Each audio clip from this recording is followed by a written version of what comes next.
자, 기도드리겠습니다. 좋으신 하나님 아버지, 주님께서 우리를 지극히 사랑하여 주셔서 오늘도 모이게 해주시고 하나님의 말씀을 함께 나누게 해주심을 감사드립니다. 말씀을 나눌 때에 깨달음이 있는 귀한 시간 될 수 있도록 복 더하여 주시옵소서. 우리 주 예수 그리스도의 이름으로 기도드리옵나이다. 아멘. 자, 우리의 이 지구를 보면, 우리가 지금 지구에서 살고 있죠. 지구에서 보면 과학자들은 방사성 동위원소 연대 측정을 해서 45억 4천만 년 전에 지구가 만들어졌다, 이렇게 얘기를 해요. 근데 성경에 나오는 족보를 역추적해서 이렇게 쭉 따져보면, 성경적 관점에서 보면 6천년이다, 인류의 역사가 6천년이다, 이렇게 얘기를 합니다. 그러면 45억 4천만 년 전에 만들어진 것은 무엇인가? 그것을 무시할 수는 없죠. 왜냐하면 과학적으로 방사성 동위원소에 의해서 그 탄소 측정을 해서 그렇게 측정을 한 거니까. 그걸 보면 하나님께서 태초에라는 성경 구절이 나와요. 창세기 1장에도 나오고 요한복음 1장에도 나오고. 그 태초가 서로 다르다는 거죠. 창세기에 나오는 태초에 하나님이 천지를 창조하시나, 그 태초는 6천년 전, 지금으로부터 말하는 태초, 그렇게 그때 천지를 만드셨다, 이렇게 보고 있고, 그 이전의 태초, 더 오래된 태초, 그것을 이제 그 45억 년이라고 이렇게 보는데, 그러니까 하나님께서 우리가 창세기 1장 1절에 보면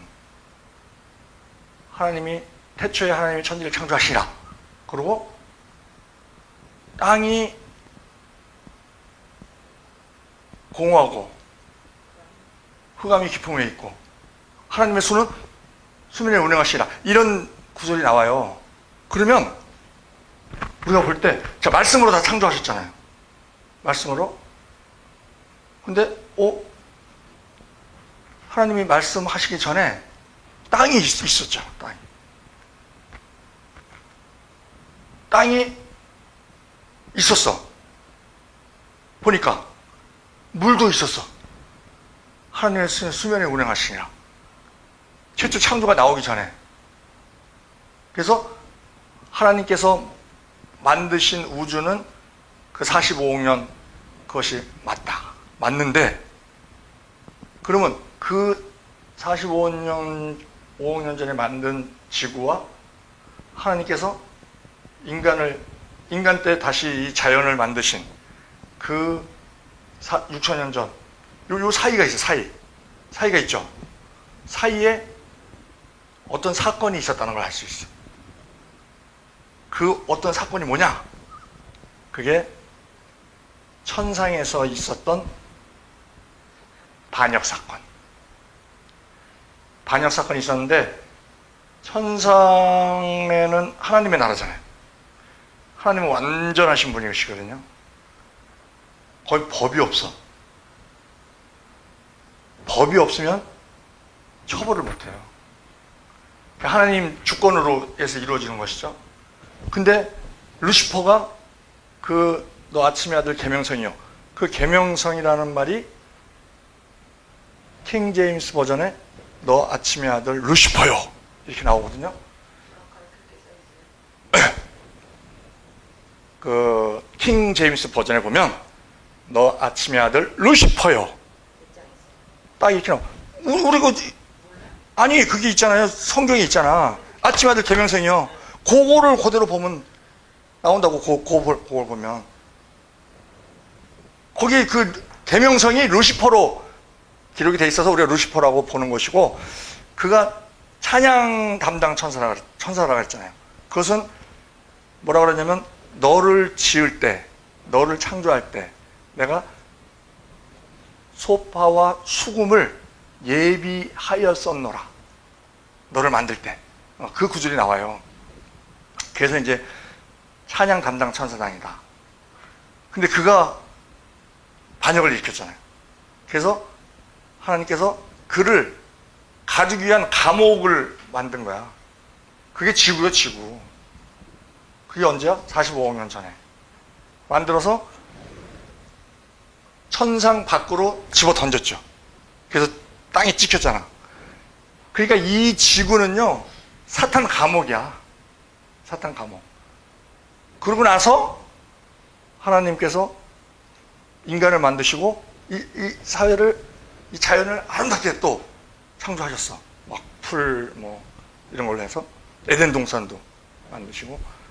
근데 그렇게 만드신 이유는 이제 그 사탄을 심판하시는 데 있어서 우리 인간으로 하여금 사탄을 심판하게 하시려고 인간을 만든 거예요.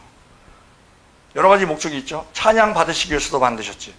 이사야 43장 21절에 보면은 이 백성은 내가 나를 위하여 지었나니 나의 찬송을 부르게 하려 함이라. 왜요? 루시퍼가 찬양 담당 천사장이었잖아. 근데 반역하고 쫓겨났잖아. 그러니까 지금 천상에 찬양 담당 천사장 자리가 없어. 비어있어. 담당이 없어요. 그렇다고 해서 천국에 찬송이 없는 건 아니야. 천군 천사가 찬양을 하고 그룹들이 찬양을 하고 있어요. 그런데 이제 그걸로 만족이 안 되시는 거지, 하나님이.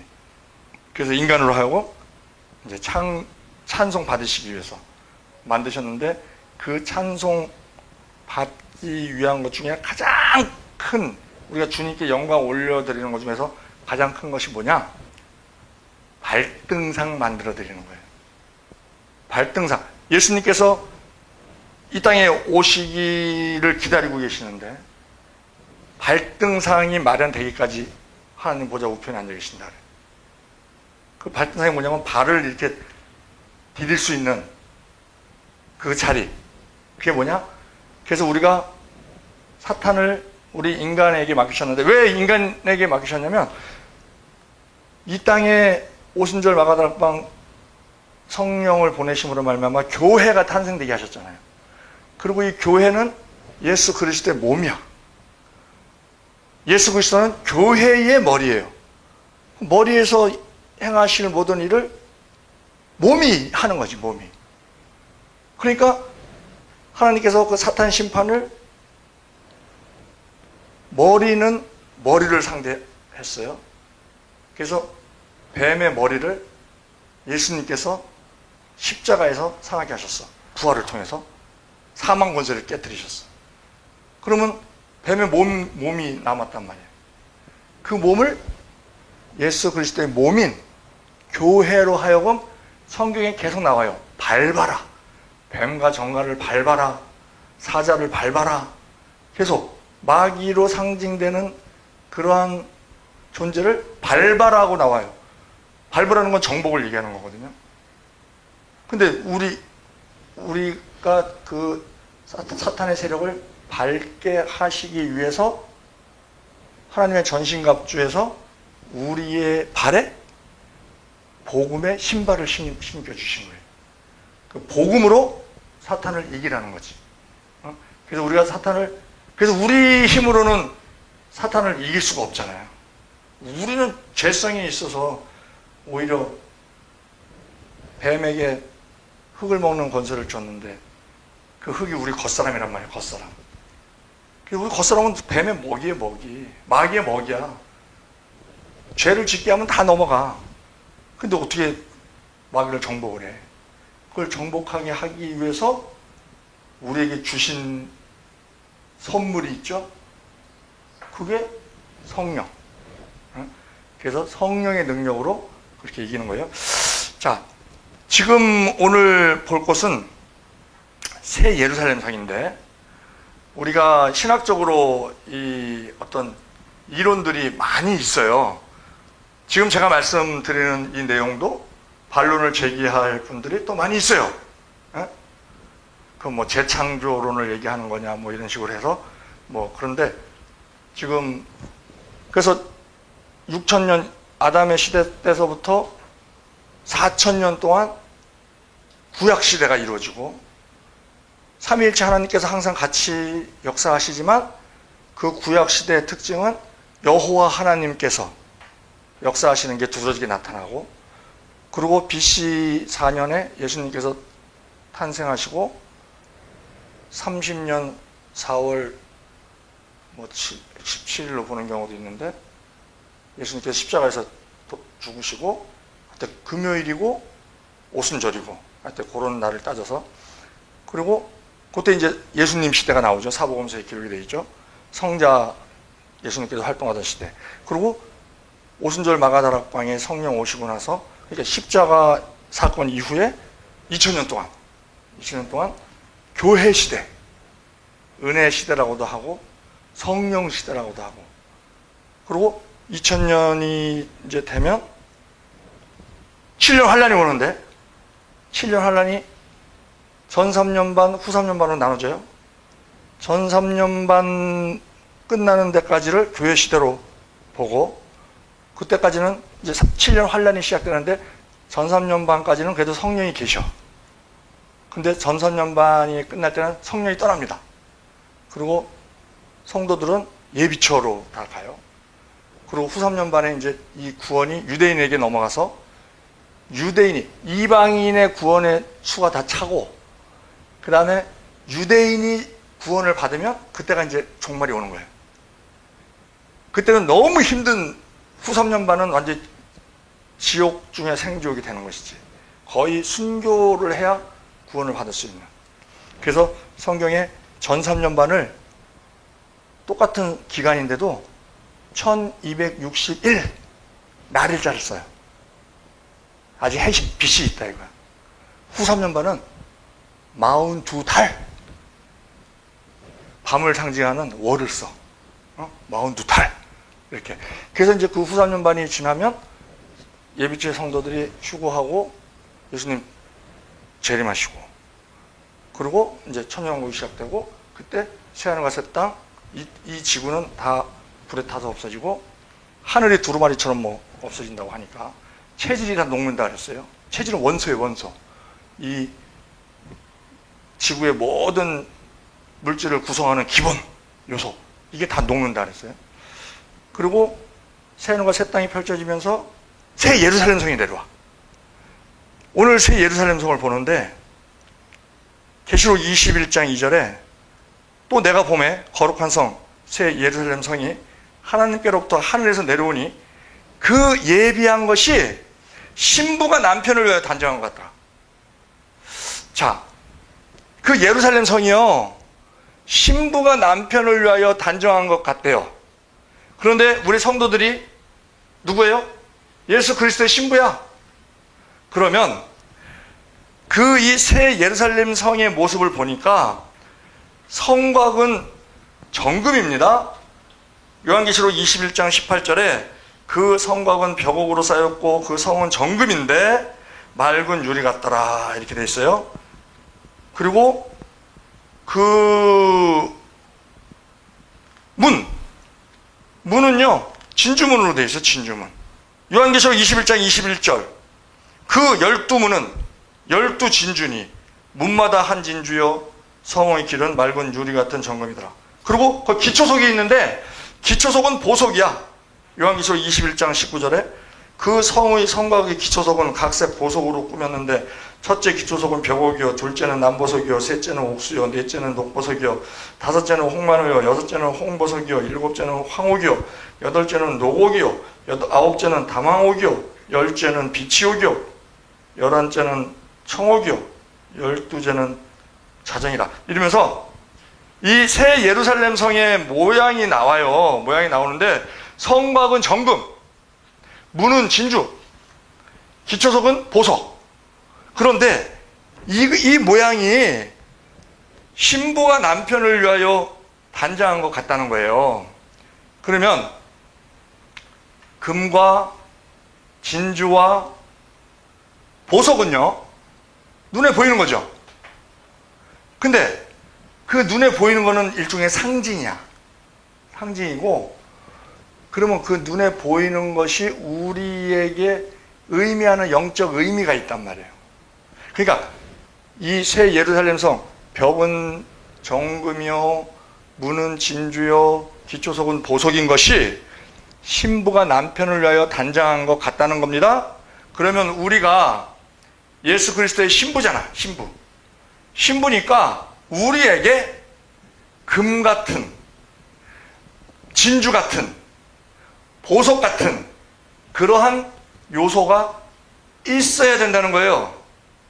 근데 이것이 우리가 얘기하잖아요. 천국 돈으로도 못 가요 그러잖아. 금이 아무리 많아도, 진주가 아무리 많아도, 보석이 아무리 많아도 그걸로 천국 가는 건 아니야. 이게 의미하는 게 무엇이냐? 첫째, 성곽 정금이 의미하는 것은요, 자, 성경에서 이 금을 뭐랑 짝지어서 기록을 많이 해주는가, 요거를 한번 볼 필요가 있어요. 베드로전서 1장 7절에 너희 믿음의 시련이 불로 연단하여도 없어질 금보다 더 예수 그리스도의 나타나실 때에 칭찬과 영광과 존귀를 얻게 하려 함이라. 자, 이 믿음을요, 금하고 연결을 시키는 걸 볼 수 있어요. 비유를 하는데, 그러면 이 금이 요구하는 것은 뭐냐면 믿음이야. 믿음인데 이 금이 그냥 금이 아니고 정금이야. 정금이라는 거는요, 불순물이 다 빠져있는 순수한 금. 그러면 그 정금을 만들기 위해서는 반드시 거쳐야 하는 과정이 있어요. 그 금이 불에 들어갔다 나와야 돼. 그래서 녹아야 돼. 그래야 불순물이 다 타고, 그리고 이제 이 금이 액이 때 거기서 모이는 그 금, 그게 정금이에요. 그러면 우리에게 갖춰야 될, 예수 그리스도의 신부된 우리가 갖춰야 될 첫째 조건은 뭐냐? 금 같은 믿음. 근데 금 같은 믿음이 뭐예요? 금의 특성이 뭐예요? 변치 않는 거야. 그러니까 변치 않는 믿음. 우리가 에베소 교회 그러잖아요. 예수님께서 칭찬하시면서 2장, 요한계시록 2장 5절에 그러죠. 그러나 너를 책망할 것이 있나니 너의 처음 사랑을 버렸느니라. 그러므로 너희가 어디서 떨어진 것을 생각하고 회개하여 너희 처음 사랑을 가지라. 만일 그렇지 아니하고 회개치 아니하면 내가 너희에게 임하여 너희 촛대를 그 자리에서 옮기리라. 그러잖아요. 그건 뭐예요? 처음 사랑을 잃었다는 것은 믿음이 변한 거지. 처음에 예수님을 주님으로 섬긴다고 하면서 나중에 세월이 지나면서 자기가 주인이 돼버리는, 그리고 이제 예수님을 잃어버리는, 어느 때 먹어 배부르고 살찌면 잊어버리는 거예요. 예수님은 그런 믿음이 아닌, 어떠한 상황이 온다 하더라도 좋은 일이 있든지 나쁜 일이 있든지 힘든 일이 있든지, 지금 이 계시록 자체가 그 도미티안 황제의 엄청난 핍박 속에서 성도들에게 인내와 그 승리를, 천국 소망을 주기 위해서 기록한 거잖아요. 그러니까 어떠한 핍박이 오더라도. 그런데 요즘은 그 마귀가 전법을 바꿨어. 막 핍박을 줬더니 이건 뭐 순교도 각오하면서 더 믿음이 반짝반짝 빛나는 성도들이 있는 거예요. 그러니까 북을 세게 쳤더니 소리가 더 커. 세게 칠수록 더 커. 그러니까 당황이 되는 거야. 요즘은 아예 북을 못 치게끔 좋게 해주는 거야. 막 물질 복을 막 주고, 필요에 따라서 막 평안하게, 하나님을 잊어버리게. 첫째, 평안해지면 기도 안 합니다. 기도 안 하고 나 즐길 거리 찾아요. 교회 안 가요? 한 달에 한 번 정도 갑니다. 뭐 이런 식으로. 그리고 교회를 가도, 기도를 해도 간절함이 없어. 형식적인 그러한 립싱크만 하는, 립서비스만 하는 죽은 신앙. 그걸 만들기 위해서 그렇게 막 더 풍요롭게 해주는. 그래서 지금 보면 물질 문명이 더 풍요로워지잖아요. 그리고 사람이 살기가 점점 편해져. 자동차도 막 자율자동차 나오고 점점 좋아지고, 모든 생활 이 수단이 우리가 오락을 하기 좋은, 어떤 이 즐거움을 찾기 좋은, 그러니까 뭐 스마트폰 하나만 가지고 있어도 시간 가는 줄 모르는 그러한 체제로 점점 세상이 바뀌고 있어요. 그것에 대해서 경계하지 않으면 하나님으로부터 자꾸 나 자신도 모르게 멀어지는, 믿음이 변하게 되는, 금 같은 믿음이 아니라 강철 같은 믿음을 가졌는데 이게 강철이다 보니까 녹슬어. 계속 부실부실. 그런 강철 같은 믿음 안 된다는 거예요. 금 같은 믿음이어야 된다는 거예요. 금. 그게 그 성곽이 금으로 되어 있는 그 모습에서 우리에게 보여주는 겁니다. 믿음이 우리에게 주는 역할이요, 두 가지가 있어요. 첫째는 마귀를 대적하는 거야. 믿음이 없으면 마귀를 대적할 수가 없습니다. 베드로전서 5장 8절. 근신하라 깨어라. 너희 대적 마귀가 우는 사자와 같이 두루다니며 산길자를 찾나니 너희는 믿음을 굳게 하여 저를 대적하라. 그리고 우리가 세상 속에 살고 있잖아요. 세상에 유혹이 많죠. 그 세상을 이기게 하는 것이 믿음이라는 거예요. 요한일서 5장 8절. 대저 하나님께서 난 자마다 세상을 이기느니라. 세상을 이김은 이것이니 우리의 믿음이니라. 무슨 믿음이냐? 예수 그리스도를 믿는 믿음이에요. 어떤 예수 그리스도? 세상을 이기신 예수 그리스도. 요한복음 16장 33절. 이것을 너희에게 이루면 너희로 내 안에서 평안을 누리게 함이니라.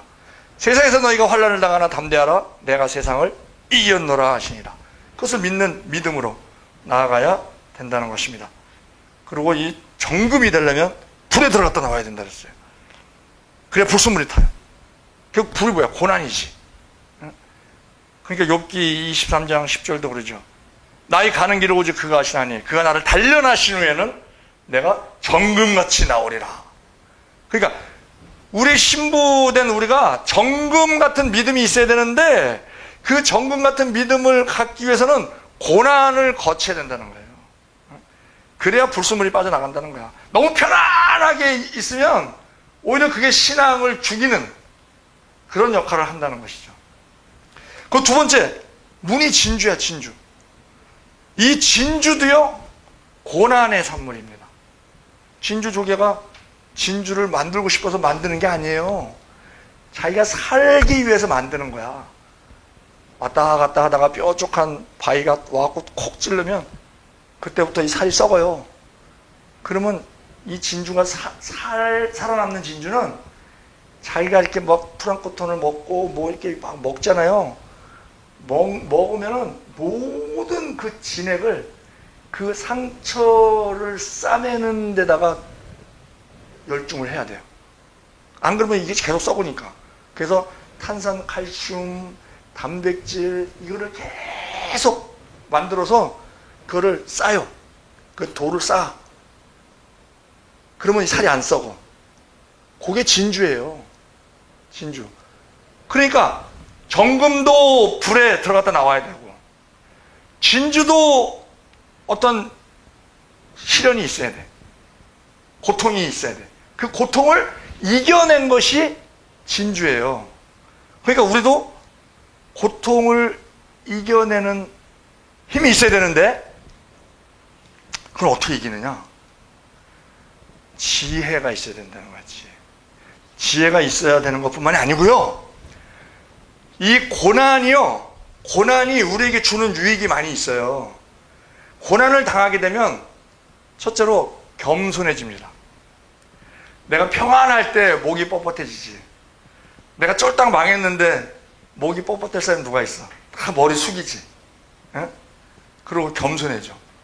그리고 두 번째는 하나님께 기도하죠. 기도. 막 금식 기도도 하고 막 철야 기도도 하고 작정 기도도 하고 그냥 막 기도를 해요. 열심히.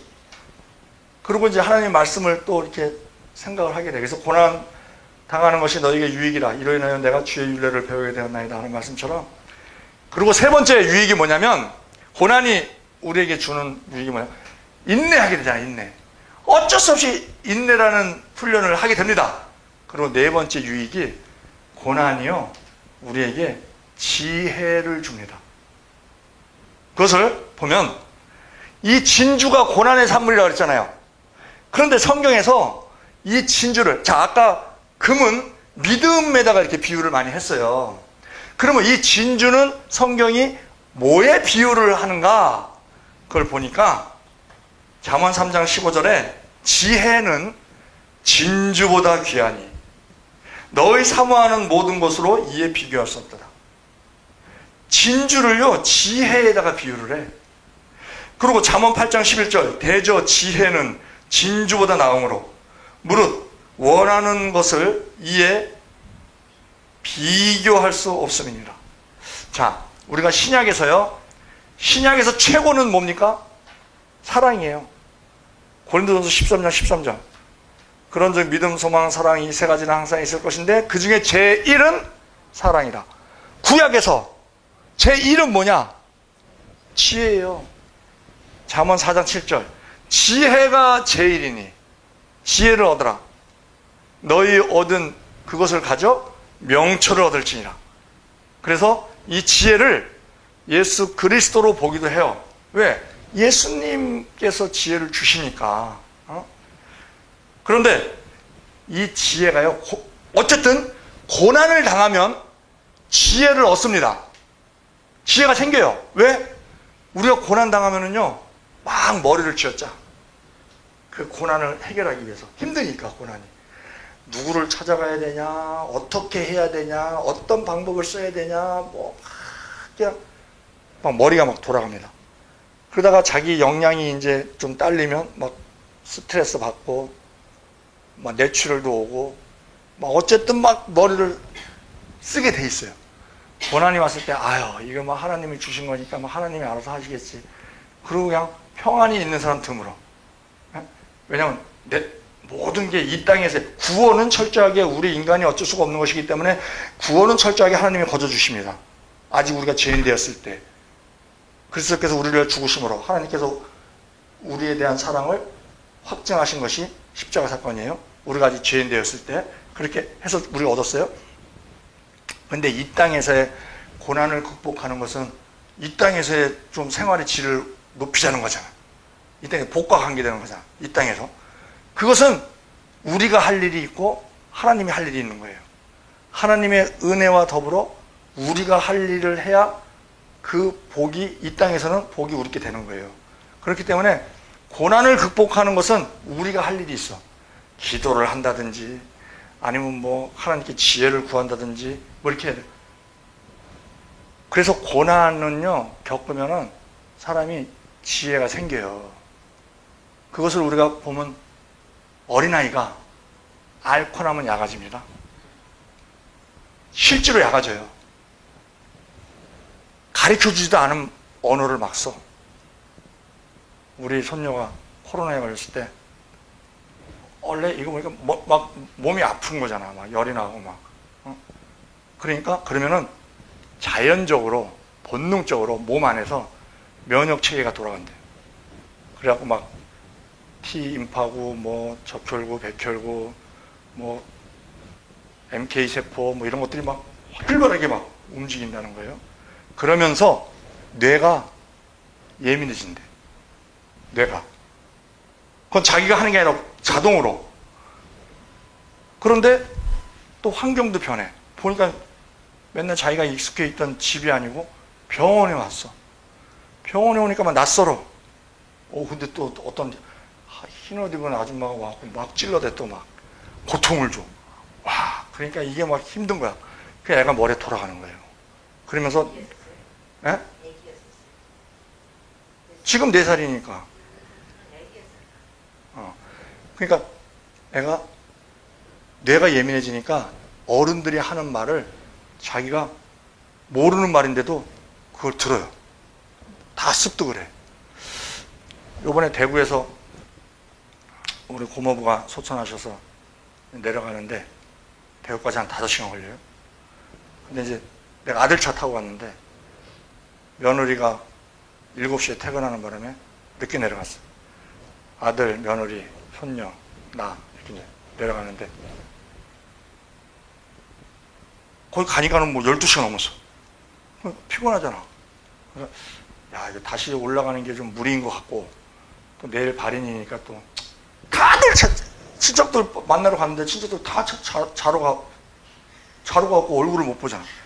그러면 이게 내일 발인 때 친척들 얼굴도 볼 겸 내일 발인 보고 올라가야 되겠다. 잠을 좀 자고. 발인이 아침 7시니까. 손녀가 물어요. 내려가는데 어디 가는 거야? 장례식 가는 거야? 처음 가는 거야. 장례식. 장례식이 뭐야? 사람이 죽으면 천국 이렇게 보내주는 그런 식 하는 거야. 그랬더니 얘가 그럼 가면 전시돼 있어? 전시라는 말로 어떻게 쓰지? 야, 애들이 생각하는 게 달라. 이렇게 뭐 시체가 진열돼 있냐 이런 뜻인 것 같아. 가면 전시돼 있어? 아니, 그건 아니고 우리가 그 도로에 있는 빨간색, 초록색 안내선 있잖아요. 그거 초등학생이 만들었다니까. 초등학생 아이디어라니까.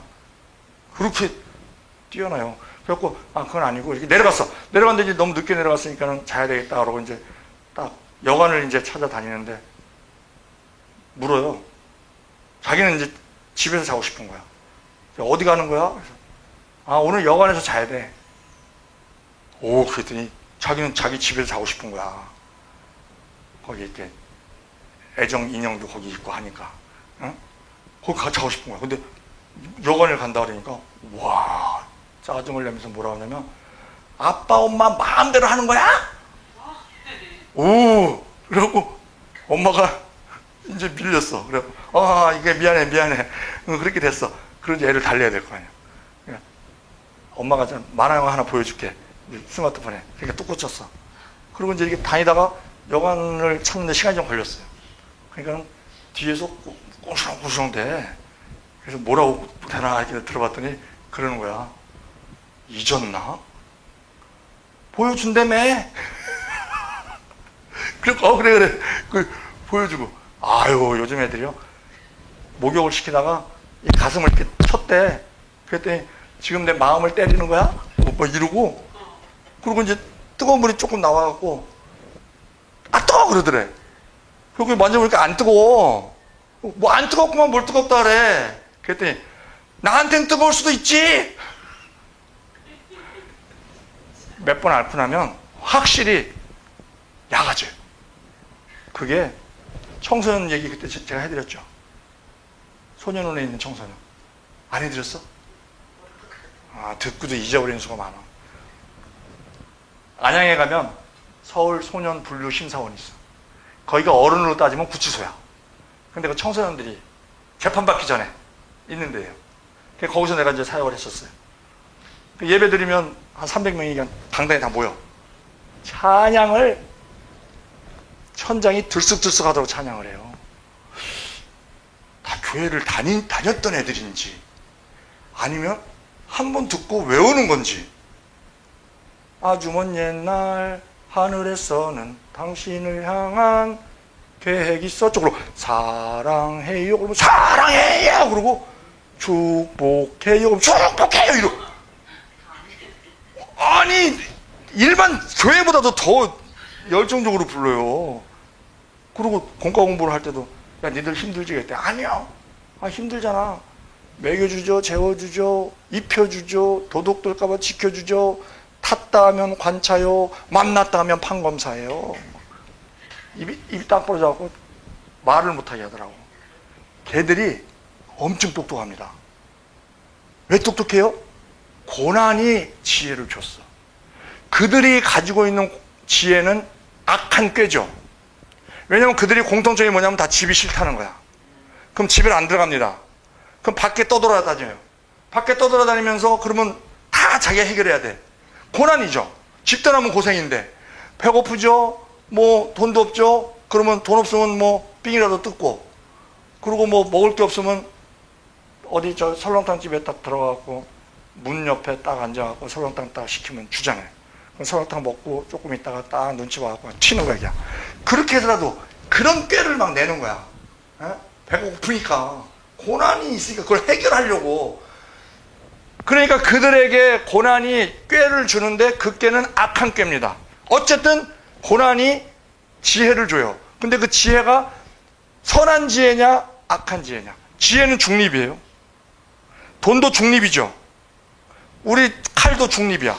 강도가 들면 흉기가 되고 의사가 들면 메스가 되고 살리고, 강도가 들면 죽이고, 뭐 이런 식으로 돈도 돈으로 인해서 불행당하는 사람이 있고, 돈으로 인해서 보람을 느끼고 행복한 사람이 있고, 중립입니다.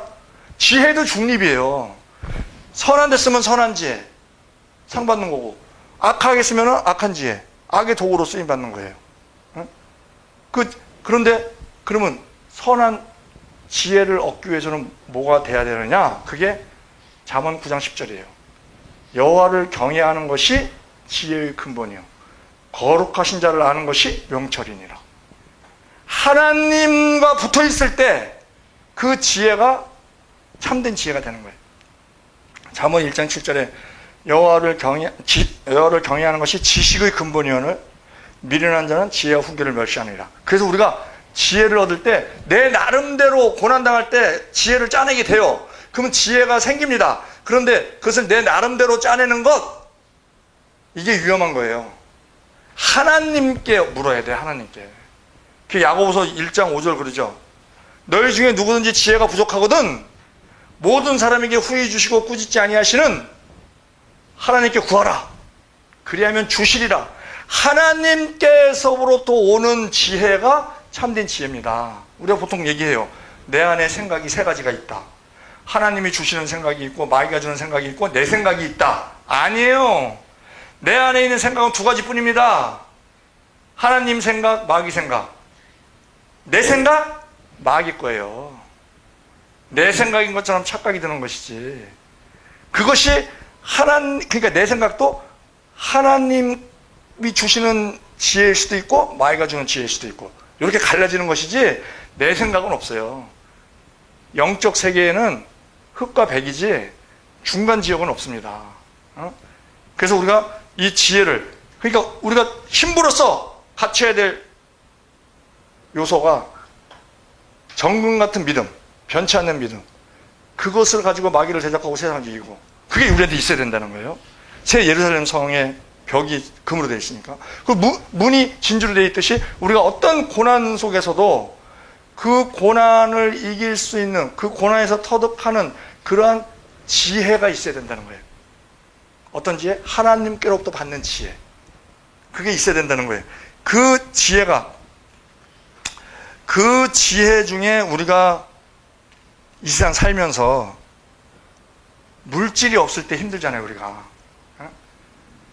그러면 그때도 우리가 지혜가 있다면 그것을, 힘든 것을 이길 수 있는데, 그 지혜가 뭐냐면요, 성경이 우리에게 가르쳐 주는 것은 지족이야. 지족, 자족.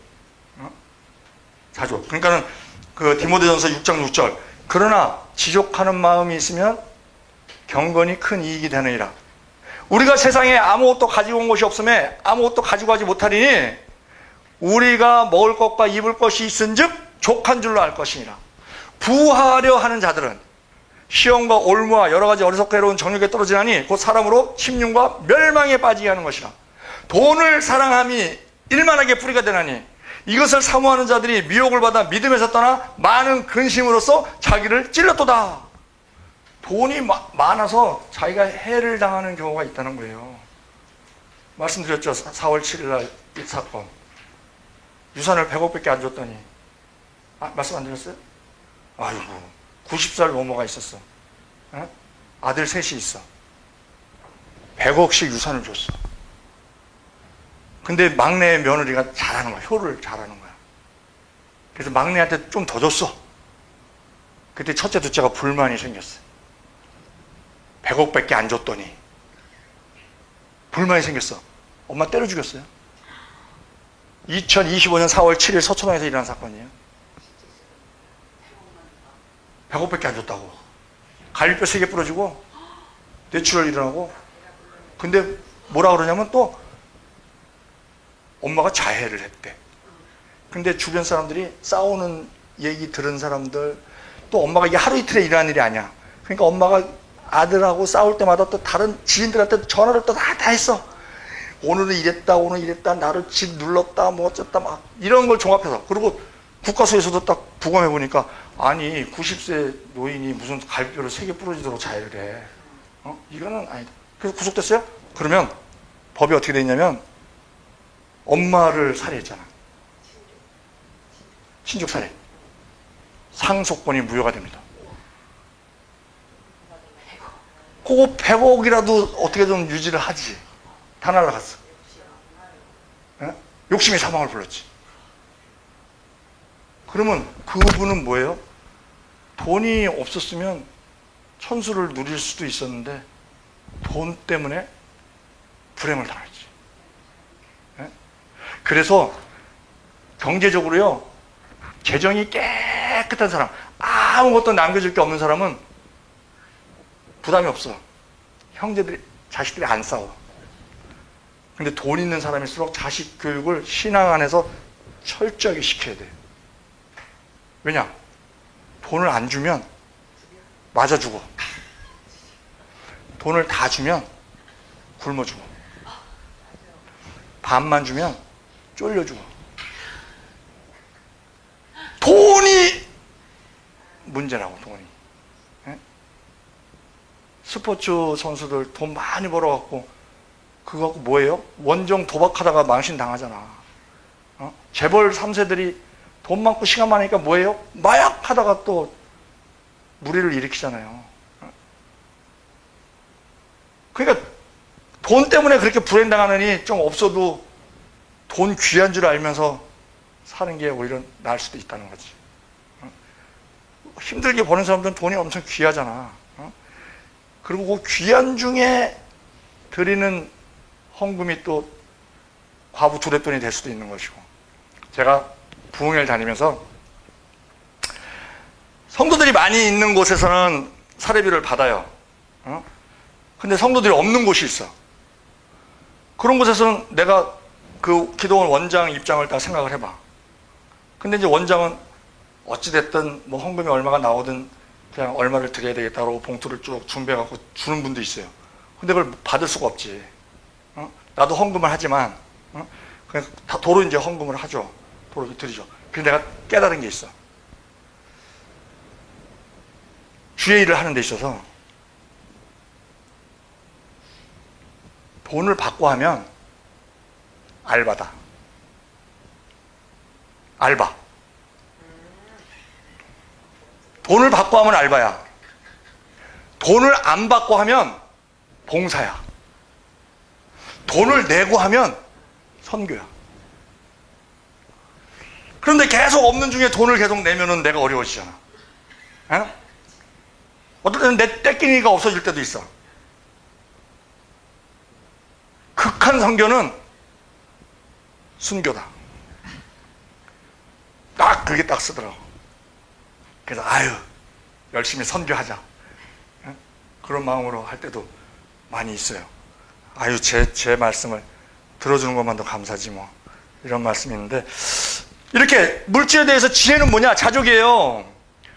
탈무드에서 얘기하는 것처럼 이 세상에서 가장 똑똑한 사람은 모든 사람에게 배우려고 하는 자, 이 세상에서 가장 존경받는 사람, 모든 사람을 존경하는 자, 이 세상에서 가장 강한 자, 나 자신을 이기는 자, 이 세상에서 가장 부자, 자기가 가진 것에 대해서 감사하며 만족하는 자. 거기서 부자는 뭐냐면요, 부족함이 없는 자야. 자족하니까 물론 불편하지. 근데 그 불편함 속에서도 내가 배우는 게 있어요. 절약을 배우고, 근검을 배우고, 또 인내를 배우고, 그런 것에 대해서 또 더 기도하게 되고, 그런 유익이 있다고. 그게 다 나쁘기만 한 건 아니에요. 하나님은 우리를 불행하게 하시는 분이 아니시니까. 그리고 인간관계에 있어서 지혜는 뭐냐? 이 같은 공간에 막 미워하는 사람이 있으면 일이야 뭐 이렇게 일을 하면은 없어져. 해결이 돼. 근데 미워하는 사람이 있거나 그러면은 저 인간은 없어지지도 않고 생각할수록 하는 행동도 그렇고 어떻게 하나님은 저런 인간을 안 데리고 가시나. 그런데요, 그때 지혜는 뭐냐면은 용서야, 용서. 원수를 사랑하라는 게 나를 위한 거예요, 나를 위한 거. 관절염 있는 환자들한테 앙케이트 조사를 했대. 미워하는 사람이 있습니까? 100%.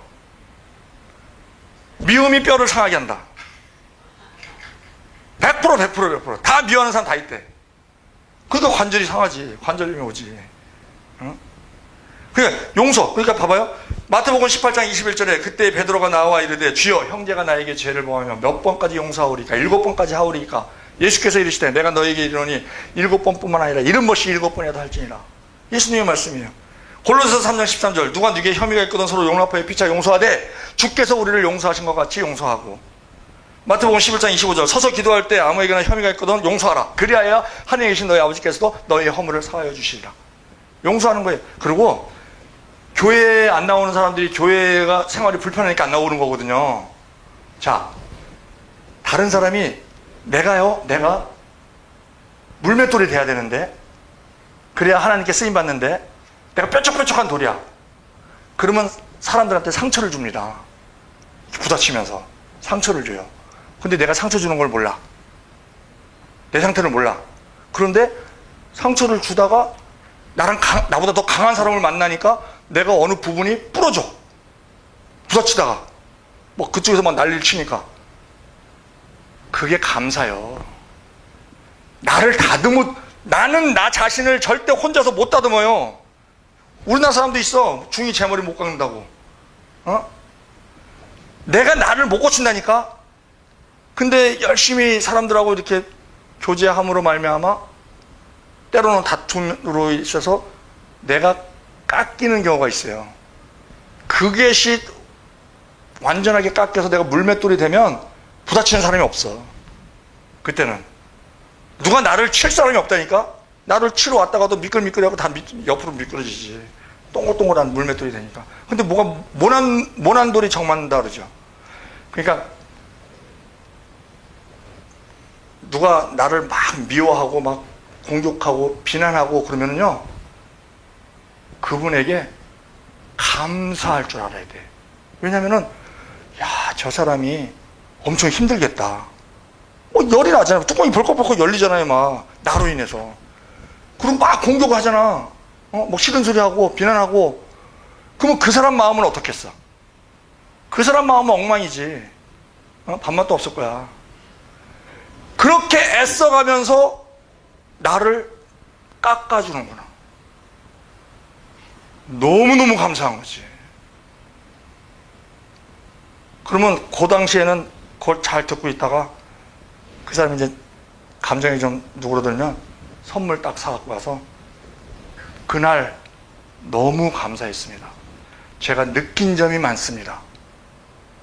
저를 사람 되게 해주시려고 그렇게 수고해 주신 거 너무 감사합니다. 이러면 그분이 어떻겠어요? 실제로 그래요, 실제로. 그런 과정에 내가 깎인다니까? 그럼 날 돌아봐야지. 저분이 왜 저러지? 저분이 만나는 사람마다 저러진 않는데? 나한테만 그래. 그럼 나한테 문제가 있는 거지. 어쨌든 그 사람한테 문제가 98%가 있고 나한테 2%의 문제가 있을지언정 어쨌든 나한테 문제가 있는 건 사실이지. 그러면 그거라도 깎고 고치고 회개하고 했을 때 그런 것이 반복이 되면 다음엔 내가 날 부딪힐 사람이 없어요. 그리고 어떤 말이 생기냐면, 아유 저 아무개 나쁘다고 하는 사람, 그 사람이 나쁜 거야. 이런 편이 생겨요. 내가 물맷돌이 되면. 그 과정 만들어주는 것이 이 교인들과의 성도와의 교제거든. 근데 그게 싫다고 교회를 안 와? 미련한 거지. 지혜가 없는 자지. 자, 그럼 마지막으로 기초돌. 자, 우리가 진주가 돼야 되는 이유가요, 이것도 하나 있어요. 마태복음 13장 45절에 보면 또 천국은 마치 좋은 진주를 구하는 장사와 같은. 자, 봐봐요. 천국은 밭에 감추인 보화와 같다. 이 말이 있어요. 그런데 천국은 좋은 진주다 이게 아니고요. 천국은 마치 좋은 진주를 구하는 장사. 이게 누구예요? 이게 예수님이에요. 좋은 진주를 구하는 장사. 극히 값진 진주 하나를 만나면 자기 자신의 소유를 다 팔아 그 진주를 샀느니라. 우리 성도가 진주가 돼야 되는데 극히 좋은 진주가 돼야 된다는 거예요. 그러면 예수님께서 우리를 위해서 자기 자신의 모든 것을 판다는 거예요. 목숨까지도 내놓고 우리를 사신다는 거지. 응?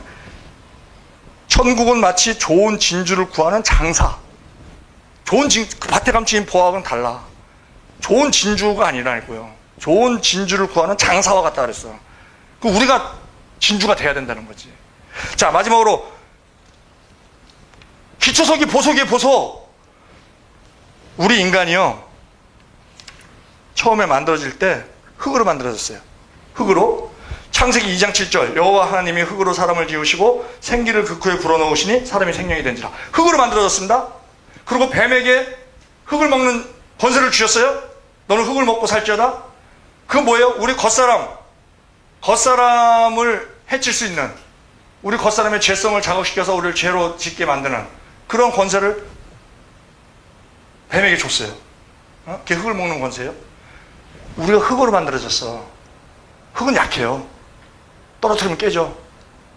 포기들은 깨져요. 그게 강하게 하려면 어떻게 해야 돼? 불로 구워야 돼. 그것도 불에 들어가야 돼. 그러면 좀 강해져. 조금. 도자기 뭐 이런 거. 남자 흙으로 만들었죠. 목욕탕 주인들이 남탕은 남는데 여탕은 적자래. 아니, 수건을 돈 받고 이렇게 내줘요. 왜냐면 수건이 회수가 안 된대. 그 돈을 받고 내주고 수건 갖고 오면 돈 주겠다. 이렇게 한다는 거예요. 그랬더니 누가 고발을 했어. 그랬더니 판결이 이건 남녀 평등에 어긋난다. 이렇게 판결이 났다는 거예요. 그 정도로 이 여자한테 손해가 좀 생기는데, 지금 말씀하신 것처럼 여탕 물 많이 쓰시나요? 많이 쓰죠. 뭐 하는데 많이 써? 머리가 길어서 그런가? 남자는 흙으로 만들어졌으니까 물에 오래 있으면 풀어질까봐 대충 샤워하고 나와. 오래 있으면 힘이 빠져. 나와요. 여자는 뼈로 만들었잖아. 푹 들어가서 그냥 울고도 그냥 까딱없어. 그게 물을 많이 쓰는 거야. 옛날에 뭐 빨래도 했다며. 대중탕에서 누드던 물이 있으니까 막. 요즘은 없지 그런 거. 하여튼 여탕은 아주 골치래. 머무는 시간도 많고. 남탕은 금방금방 회전이 금방 되거든. 근데 어쨌든 우리가 인간이 흙으로 만들어졌어요. 근데 예수를 믿었어. 근데 성경은 예수님을 뭐라고 하냐면 돌이래. 뜨인 돌, 모퉁이 돌, 흰 돌, 뭐 반석. 왜? 돌은 변함이 없거든. 그래서 예수 그리스도는 어제나 오늘나 영원토록 동일하시니라. 변함이 없단 말이에요, 돌은. 그리고 돌은 흙보다 강해요. 우리가 예수 그리스도를 믿음으로 말미암아 예수 그리스도의 영이 우리 안에 거합니다. 임마누엘로. 그러니까 우리가 그리스도인이 됐어. 왕같은 제사장이 됐어. 그리스도인이 됐어요. 그러니까는 영적으로 흙보다 강한 돌이 됐어, 우리가. 돌이 된 거야. 예수님이 돌이시니까. 비유를. 그리고 우리가 더 강해졌어.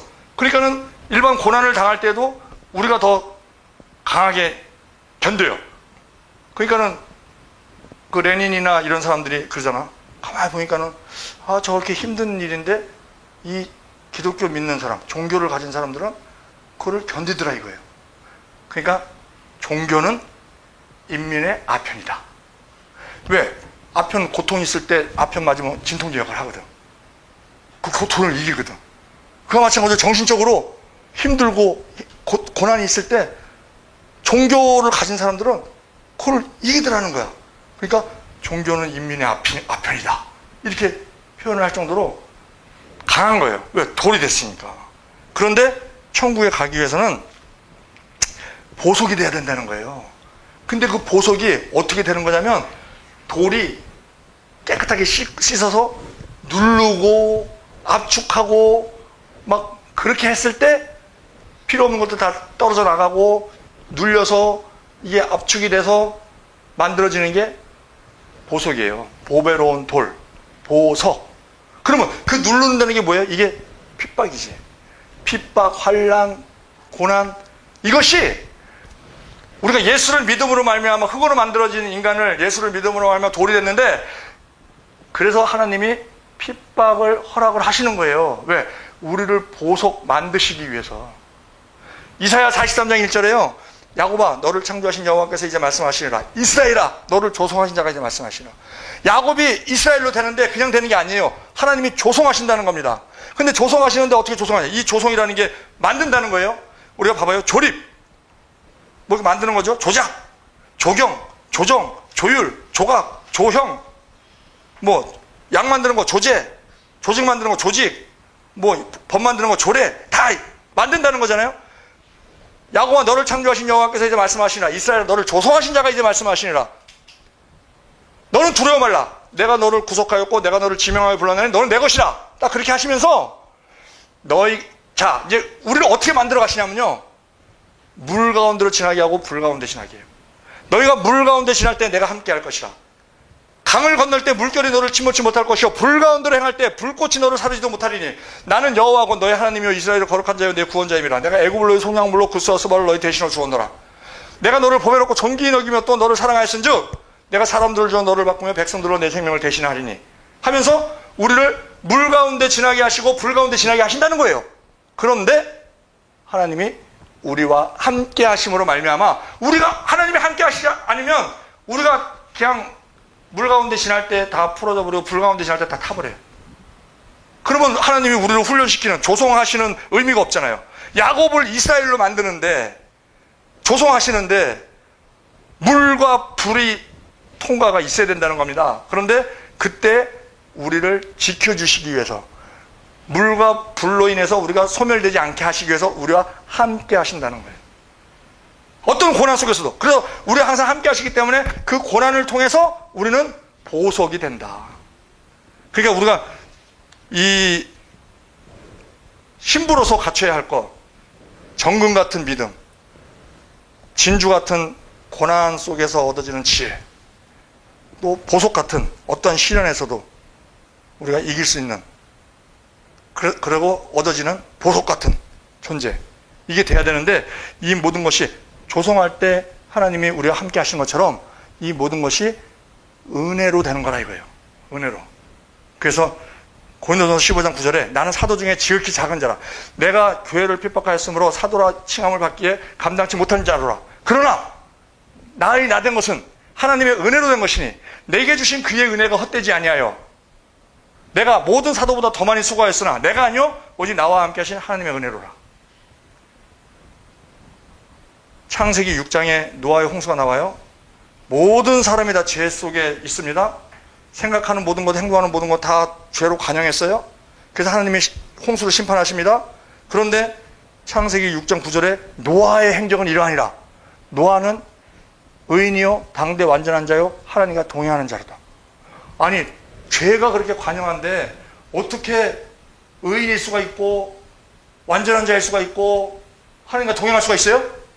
이게 창세기 6장 9절이에요. 근데 창세기 6장 8절에 죄악상을 쭉 6장에 기록하시면서 창세기 6장 8절에 그러나 노아는 은혜를 입었더라. 은혜를 입으면 우리가 할 수 없는 일을 하게 합니다. 우리 모두가 다 은혜 입은 자들이에요. 그렇기 때문에 나로서는 할 수 없는 일이지만 하나님이 주신 은혜로 우리는 정금이 될 수 있고 정금 같은 믿음 가질 수 있고 그 진주 같은 고난 속에서 얻는 지혜로운 자 될 수 있고 우리가 보석과 같이 그런 환난 핍박 속에서도 우리가 보석 같은 존재가 될 수 있다라는 것을 분명히 알고 내가 먼저 그것을 이루고 다른 모든 사람들에게도 담대하게 권할 수 있는 우리 모두 되기를 우리 주 예수 그리스도의 이름으로 축원드립니다. 기도드리겠습니다. 좋으신 하나님 아버지, 주님께서 우리를 지극히 사랑하시로 말미암아 신부의 신앙, 정금 같은 믿음, 또한 그 진주 같은 고난을 통해서 얻는 지혜, 또한 그 보석 같은 환난 핍박 속에서 얻는 그러한 찬란한 영원한 그러한 상급, 그것을 우리가 얻는 자 되기를 원합니다. 주 성령께서 이루실 줄로 믿습니다. 그 주님의 은혜를 많은 사람들에게 또 보여줄 수 있는 우리 모두 될 수 있도록 성령님 도와주시옵소서. 믿사오며 우리 주 예수 그리스도의 이름으로 기도드리옵나이다. 아멘. 수고하셨습니다.